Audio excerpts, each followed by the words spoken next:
ጤና ይስጥልን የተወደዳችሁ የቦርከና ሚዲያ ቤተሰቦቻችን የዕለተ ሐሙስ የሚያዝያ 15 ቀን 2018 ዓ.ም የሰዓቱን ዜናዎች ይዘን ቀርበናል። አበይት ዜናዎችን እናስቀድማለን። በወልቃይትና ሁመራ የትግራይ ተወላጆች እንቅስቃሴ የሚገደቡ አድሏዊ አሰራሮች መዘርጋታቸውን ሂዩማን ራይትስ ዎች ገለጸ። በአወዛጋቢዎቹ የምዕራብ ትግራይ አካባቢዎች የሚገኙ የትግራይ ተወላጆች መታወቂያ እንዳያገኙና ፍቃድ ሳይኖራቸው ጉዞ እንዳያደርጉ የሚከለክሉ አድሏዊ አሰራሮች ተዘርግተዋል በማለትም ሂዩማን ራይትስ ዎች ከሷል። የዕለቱ ዜናችን ቀዳሚ ጉዳይ አድርገነዋል። በጌዲዮ ዞን ገደብ ከተማ የአቢሲኒያ ባንክ ባለሙያው በአደባባይ ተገድለው ተገኙ። ተጠርጣሪው በቁጥጥር ስር መዋሉን ፖሊስ አስታውቋል። ተጨማሪ መረጃ አለን። አቶ ታዬ ደንደአ ላይ የቀረቡ 3 ክሶች ለጊዜው ተቋረጡ። የቀድሞ የሰላም ሚኒስቴር ዴኤታና የኦሮሚያ ምክር ቤት አባል አቶ ታዬ ደንደአ ላይ ቀርበው የነበሩ 3 አዳዲስ ክሶች ለጊዜው ተቋርጠዋል። የዕለቱ ዜናችን አካል ነው። በሰሜኑ ጦርነት ከ30 ሺህ በላይ ህጻናት ወላጆቻቸው ማጣታቸው ተገለጸ። ከማሳደጊያ ተቋማት የሚመጡ ልጆች የወሳኝ ኩነት አገልግሎት ለማግኘት ይቸገራሉ ተብሏል። ተጨማሪውን ይዘናል። ዜናዎቻችን በዝርዝር እናቀርባለን። በቅድሚያ በወልቃይትና ሁመራ የትግራይ ተወላጆችን እንቅስቃሴ የሚገድቡ አድሏዊ አሰራሮች መዘርጋታቸውን ሂዩማን ራይትስ ዎች ገለጸ። በአወዛጋቢዎቹ የምዕራብ ትግራይ አካባቢዎች የሚገኙ የትግራይ ተወላጆች መታወቂያ እንዳያገኙና ፈቃድ ሳይኖራቸው ጉዞ እንዳያደርጉ የሚከለክሉ አድሏዊ አሰራሮች ተዘርግተዋል በማለትም ሂዩማን ራይትስ ዎች ከሰሰ። ዓለም አቀፉ የሰብአዊ መብቶች ተሟጋች ተቋም የኢትዮጵያ አጋር የሆኑ አካላት እንደ ኮሎኔል ደመቀ ዘውዴ ያሉ አመራሮችን ኢላማ ያደረገ ማዕቀብ እንዲጥሉም ጠይቋል። የሰብአዊ መብት ድርጅቱ የኢትዮጵያ ባለስልጣናትና አጋሮቻቸው በአካባቢው የሚኖሩ የትግራይ ተወላጆችን እንደ ሁለተኛ ዜጋ የሚያደርገውን አያያዝ ችላ ለማለት የወሰኑ ይመስላል ሲልም ወቅሷል። የኢትዮጵያ መንግስት በሂዩማን ራይትስ ዎች ሪፖርት ላይ እስካሁን ድረስ ምንም ያለው ነገር የለም። ሂዩማን ራይትስ ዎች ከትግራይ ጦርነት መነሳት ወዲህ በአማራ ክልል በተዋቀረው የወልቃይት ጠገዴ ሰቲት ሁመራ ዞን ስር በሚተዳደሩ አካባቢዎች በሚኖሩ የትግራይ ተወላጆች ላይ ይፈጸማል ያለውን ግፍ የዘረዘረው ረቡዕ ሚያዝያ 14 ቀን 2018 ዓ.ም ባወጣው መግለጫው ነው። ተቋሙ ሪፖርቱን የአማራና ትግራይ ክልሎችን የይገባኛል ጥያቄ በሚነሱባቸው አካባቢዎች ይፈጸማሉ ስላላቸው የመብት ጥሰቶች ሪፖርት ያዘጋጀው ስፍራው ላይ የሚገኝና ከወራት በፊት የተሰደዱ ነዋሪዎችን በርቀት አነጋግሮ መሆኑን ገልጿል። ከእርዳታ ሰራተኞች፣ ዲፕሎማቶች እና ሌሎች ባለሙያዎችንም መረጃ እንዳሰባሰበ ሪፖርቱ ጠቅሷል።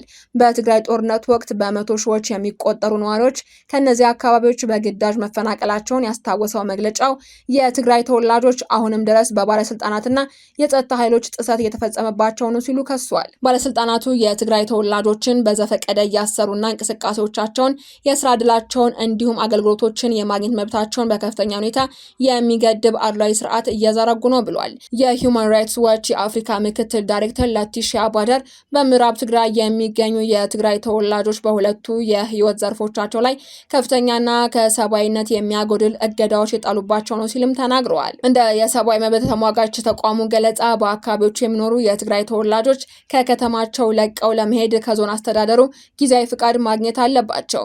ይህንን ፍቃድ ማግኘትም አስቸጋሪ እንደሆነ ከነዋሪዎቹ መስማቱን የጠቀሰው ሪፖርቱ የአካባቢ ባለስልጣናት ፈቃድ የሚሰጡት ከሕክምና ጋር የተያያዙ ምክንያቶች ወይንም እድሜያቸው የገፋ የቤተሰብ አባላትን ለመርዳት ሲሆን ብቻ መሆኑንም ያስረዳል። ይህ ፈቃድ የሌላቸው ነዋሪዎች መዘዋወር የሚችሉት በሚኖሩበት ወረዳና ሁመራ ከተማ ውስጥ ብቻ እንደሆነ የሚገልጽ የጉዞ ሰነድ መመልከቱንም ተቋሙ አስታውቋል። በተጨማሪም ሂዩማን ራይትስ ዎች የአካባቢ ባለስልጣናት የትግራይ ተወላጆች እንደ መታወቂያ ያሉ ወሳኝ ሰነዶችን እንዳያገኙ እየከለከሉ ነው ሲልም ከሷል። ተቋሙ ያነጋገረው አንድ የትግራይ ተወላጅም መታወቂያ ተከልክለናል ሲል ተደምጧል። ስለዚህ የባንክ አካውንታችንን መጠቀም አንችልም፣ መሬታችንን ማግኘት አንችልም ማለት ነው ብሏል። የትግራይ ተወላጆች የሚፈቀድላቸው በቀን ሰራተኝነት እንዲሰሩ ብቻ ነው ብሏል። እዛም እንኳን እንሰደባለን፣ እንደበደባለን እንዳለ መግለጫው ላይ ሰፍሯል። የትግራይ ተወላጆች በሙያቸው እንዳይቀጠሩ ከሚያደርጓቸው ምክንያቶች አንዱ መታወቂያ ለመኖር እንደሆነ መግለጫው ያስረዳል። ተቋሙ ያነጋገራቸው የትግራይ ተወላጆች ስራ የሚያገኙት በእርሻ ስፍራዎች የቀን ሰራተኛ ሆኖ ለመስራት ብቻ እንደሆነም መግለጻቸውን በሪፖርቱ አካቷል። በእነዚህ ምክንያቶችና የአካባቢው ባለስልጣናት በትግራይ ተወላጆች ላይ በሚፈጽሟቸው የዘፈቀደ ስሮች ምክንያት ተጨማሪ ነዋሪዎች ከአካባቢው በመሸሽ በጦርነት ወቅት የተፈናቀሉትን 740 ሺህ ዜጎች እየተቀላቀሉ መሆኑን ገልጿል። ገልጸዋል። የሰብአዊ መብቶች ተቋሙ የአፍሪካ ምክትል ዳይሬክተር ላቲሺያ ባደር የኢትዮጵያ ባለስልጣናት እንዲሁም ዓለም አቀፍና ቀጠናዊ አጋሮቻቸው የምዕራብ ትግራይ ቀውስን ችላ ማለት እንዲያቆሙ ጠይቀዋል።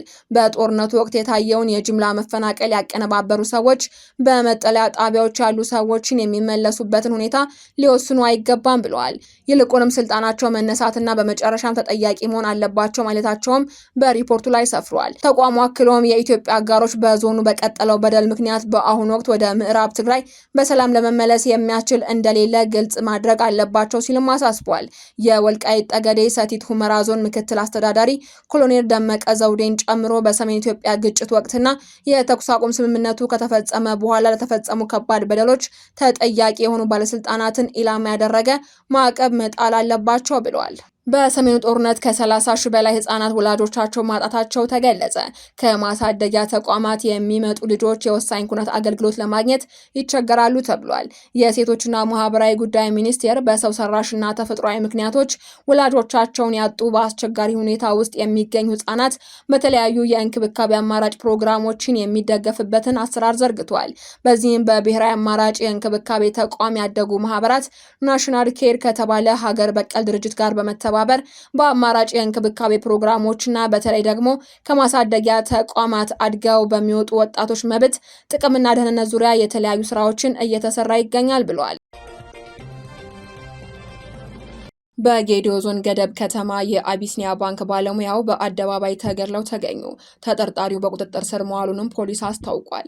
በደቡብ ኢትዮጵያ ክልል ጌዲዮ ዞን ገደብ ከተማ የአቢሲኒያ ባንክ ሰራተኛ የሆኑት አቶ ተመስገን ዳንኤል ሚያዝያ 14 ቀን 2018 ዓ.ም በአደባባይ መገደላቸውን የደቡብ ኢትዮጵያ ክልል ፖሊስ አስታውቋል። ሟች አቶ ተመስገን ዳንኤል ከላይ በተጠቀሰው ዕለት ከጠዋቱ 2 ሰዓት ገደማ ወደ ስራ በመጓዝ ላይ ሳሉ በአደባባይ የተኮሰባቸው ጥይትና በደረሰባቸው አሰቃቂ የስለት ጥቃት ህይወታቸው እንዳለፈ የክልሉ ፖሊስ ጨምሮ ገልጿል። ፖሊስ ግድያውን ፈጽሟል የተባለውን ተጠርጣሪ በቁጥጥር ስር አውሎ ምርመራ እያጣራ መሆኑን ገልጿል። እንደ ፖሊስ መረጃ ጥቃቱ የተሰነዘረው በቂም በቀል በተነሳሽነት ነው ተብሏል። ተጠርጣሪው አቶ አቡሽ ታደሰ ሁጤሳ የሟች ባለቤት የቀድሞ ፍቅረኛ እንደነበረ የተጠቀሰ ሲሆን ሚስቴን አገባህቢ በሚል ሰበብ ግድያው እንደፈጸመም ፖሊስ አሳውቋል። አቶ ተመስገን ከ2 ወራት በፊት ጋብቻ መስርተው ነበር። ሟች ጥቃቱ ደረሰባቸው ወቅትም አድኑኝ ሊገሉኝ ነው በማለት የእርዳታ ጥሪ ቢያሰሙም በአካባቢው ከነበሩ ሰዎች ፈጣን ምላሽ ባለማግኘታቸው ተጠርጣሪው በሽጉጥ በመተኮስና በመቀጠልም በስለት መሳሪያ አስክሬኑን በመቆራረጥ አሰቃቂ ጥቃት መገደላቸውን የፖሊስ መረጃ ያመላክታል። ድርጊቱ በአካባቢው ማህበረሰብ ዘንድ ከፍተኛ ድንጋጤና ሀዘን የፈጠረ ሲሆን ፖሊስ በጉዳዩ ላይ ዝርዝር ምርመራ እያከናወነ መሆኑን አስታውቋል።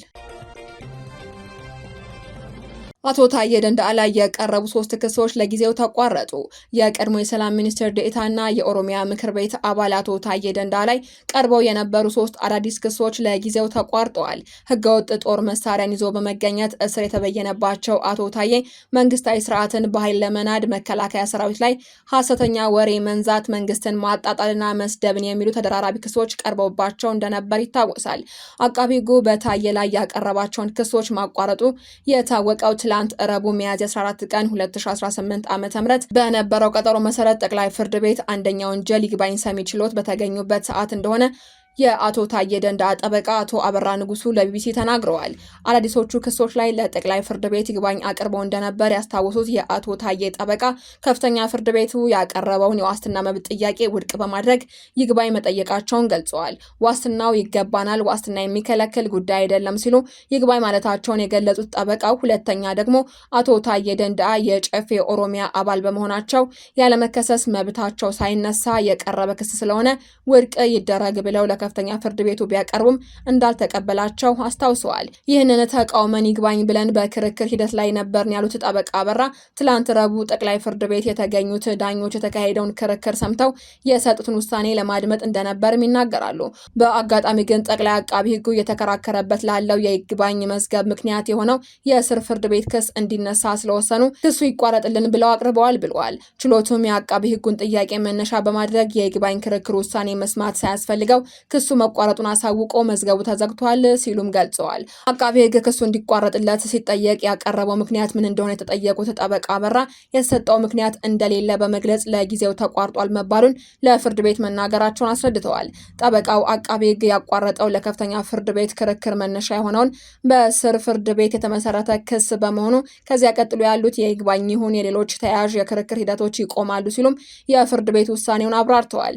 ለዚያ ነው እንግዲህ ይህ ጠቅላይ ፍርድ ቤት ይግባኝ ሰሚ እየመረመረ ቢቆይም ዋናው የስራ ፍርድ ቤቱ ክስ በመቋረጡ ምክንያት የይግባኝ ክርክር ውሳኔ መስጠት ሳያስፈልግ አቋርጦታል ሲሉም ገልጸዋል። ክስ ማቋረጥ የጠቅላይ አቃቢ ሕጉ ስልጣን ነው ያሉት ጠበቃው የተቋረጠበት ምክንያት ተጠቀሰም አልተጠቀሰም ክስ ተቋረጠ ማለት ክስ አይንቀሳቀስም ማለት አይደለም ብለዋል። ትላንት በነበረው ቀጠሮ ላይ አቶ ታዬ ደንደአ ቀርበው እንደነበር የተናገሩት ጠበቃቸው ለምን የኔ ክስ ይቋረጣል የሚል ጥያቄ ማቅረባቸውን ተናግረዋል።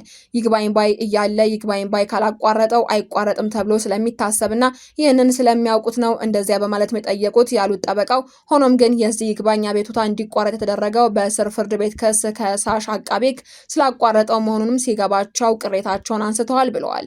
አቶ ታዬ ህገወጥ የጦር መሳሪያ ይዞ በመገኘት ባለፈው ታህሳስ ወር ላይ የ7 ዓመት ከ2 ወር እስር ተፈርዶባቸው እንደነበር ይታወሳል። በዚህ ላይ ይግባኝ ካሉ በኋላ ወደ 4 ዓመት ዝቅ ካለላቸው እስር ላይ ሆነው እየተከራከሩ ይገኛሉ። በደቡብ ኢትዮጵያ ክልል ኮሬ ዞን ለዓመታት ባልተፈታውና እስካሁን በቀጠለው የንጹሃን ግድያ እስካሁን ከ400 በላይ አርሶ አደሮች መገደላቸውን በፓርላማው የአካባቢው ተወካይ ተናግረዋል።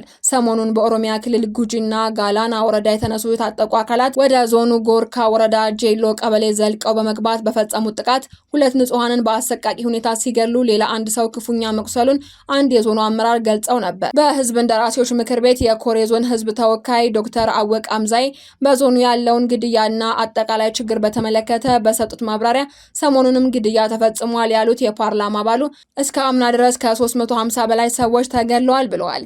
ከዘንድሮ ጋር በአጠቃላይ ከ400 በላይ ሰዎች ተገድለዋል፣ ብዙ ሰው ደግሞ ቆስሏል ሲሉም ተደምጠዋል። ካለፉት ዓመታት አንስቶ እስካሁን ከ400 በላይ ንጹሃን ሰዎች ተገድለዋል፣ ይሄ ነው ያለው እውነታ ሲሉም ገልጸዋል። ዝርዝር ጥናት ባይደረግም ለምሳሌ ገላና አካባቢ ጬሎና ጡርባ ከሁለቱ ቀበሌያት ከሀገረ ማርያም ኮሬ ናቸው ተብለው ወደ 50 ሺህ ህዝብ ተፈናቅለዋል ሲሉም ተናግረዋል። ከ2009 ጀምሮ እስካሁን በተከታታይ ችግሩ እየተባባሰ ነው ያሉት የምክር ቤት አባሉ የግድያ ሁኔታዎቹም አልቆሙም ብለዋል። አስፈሪ ድባብ ነው ያለው። ሰው ወጥቶ መግባት አይችልም። እረኛ ከብቱን ይዞ ሲሄድ ይመታል፣ ከብቱ ይዘረፋል፣ ከብቱ በጥይት ይመታል፣ አርሶ አደሮችም ሲጠምዱ በጥይት ይመታሉ ሲሉም አስረድተዋል። የፓርላማ አባሉ መንግስት ነው መፍትሄ የሚያመጣው በሚል ለመንግስት በየጊዜው እንጮሃለን፣ ግን ምንም አይነት ምላሽ እየተሰጠን አይደለም ብለዋል። መንግስት ችግሩን ለማየት ፈቃደኛ የሆነ አይመስልም፣ ዝምታ መርጧል ሲሉም አክለዋል። ጥቃቱ የሚፈጸምበት ቦታ ከዲላ 20 ኪሎ ሜትር ርቀት ላይ እንደሚገኝ ገልጸው 20 ኪሎ ሜትር የሚመጣ ኃይል ነው ጥቃቱን እየፈጸመ ያለው። መንግስት ችግሩን ለመፍታት ፈቃደኛ ቢሆን 20 ኪሎ ሜትር ርቀት በ2-3 ቀን ማጽዳት ይችላል ሲሉ ለጉዳዩ ትኩረት አለመሰጠቱን አስረድተዋል። ዶክተር አወቀ ጥቃት አድራሾቹ በትክክል እንደማን እንደሆኑ ሲገልጹ አርሶ አደሮቹ ሸኔ አይደለም የመንግስት ታጣቂዎች ናቸው የሚያጠቁና የሚሉት ብለዋል። ነገሩ ስብስብ ነው። ሸኔ ማለ ግን ሸኔም አስጠግቶ እያኖረ ያለው እዛው ያለው የመንግስት አካል ነው። 20 ኪሎ ሜትር ርቀት ውስጥ ሸኔ ከመንግስት የሚደበቅበት አይደለም፣ ትንሽ ቦታ ናት በማለትም አክለዋል። መነሻው የመሬት ፍላጎት እንደሚስተዋልበት ገልጸው ታጣቂዎችንም ሸኔንም ለማስወጣት የሚደረገው ጥረት በመንግስት በኩል በጣም ዘገምተኛና ፈቃደኛ ለመሆን ጭምር ነው ሲሉም ወቀሳቸውን አቅርበዋል። በብሔራዊ አማራጭ የእንክብካቤ ተቋም ያደጉ ማህበራት ጥምረት ሀገር በቀል ድርጅት ስራ አስኪያጅ ደረጃ አበራ እንደተናገሩት ከህፃናት ማሳደጊያ እድሜያቸው ደርሶ የሚወጡ ልጆች መታወቂያ፣ ፓስፖርትና የልደት ካርድ ለማግኘት ከፍተኛ ችግር ውስጥ መሆናቸውን ተናግረዋል። ወጣቶቹ ከማሳደጊያ ተቋሙ ከወጡ በኋላ የቤተሰብ ስምን እንዲሁም የትውልድ ዘመንን የሚጠይቁ በመሆናቸው የተሟላ መረጃ ስለማይኖራቸው እንደሚቸገሩ ነው የገለጹት። በኢትዮጵያ 5 ሚሊዮን የሚደርሱ ከአማራጭ ህፃናት እንክብካቤና ድጋፍ ተቋም አድገው የወጡ ወጣቶች አሉ ተብሏል። አድማጮቻችን፣ የሰዓቱ ዜናዎቻችን ተጠናቀዋል። ስለተከታተላችሁ እናመሰግናለን። ሰላም።